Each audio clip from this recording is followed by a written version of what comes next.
what gives me a little bit of hope is that,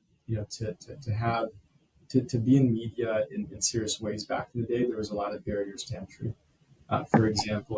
when you had newspapers, you had to have the means to run a newspaper. And as TV was established and radio use, these are still very expensive kind of ways to communicate to people. But I think now through kind of digital media, social media,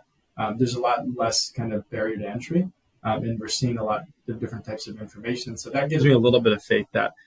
if we get enough good people kind of sharing their stories and kind of highlighting their experiences through various forms of content, whether it be highly produced or whether it be somebody just kind of picking up their phone and sharing what it's like in their community, I think that's all helpful to kind of combating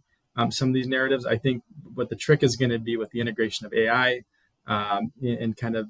its ability to kind of create just information is how is it that we're balancing that too, because we're also going to find ourselves in another situation where you have, the architects of AI really being so powerful in terms of their ability to control information, right? So it's almost like there was a democratization, the kind of information was democratized a little bit through the power of the internet, through the power of social media and folks' ability to create content because you create a low barrier of entry. But now we're dealing with this kind of next wave of what does it look like when, information is being so kind of closely held by a few big platforms or, companies. And that's going to be the next uphill battle. But, I think that's why all of us get up and go to work every single day and try to have these conversations and be mindful and really strategic about, what is it that we're going to do to respond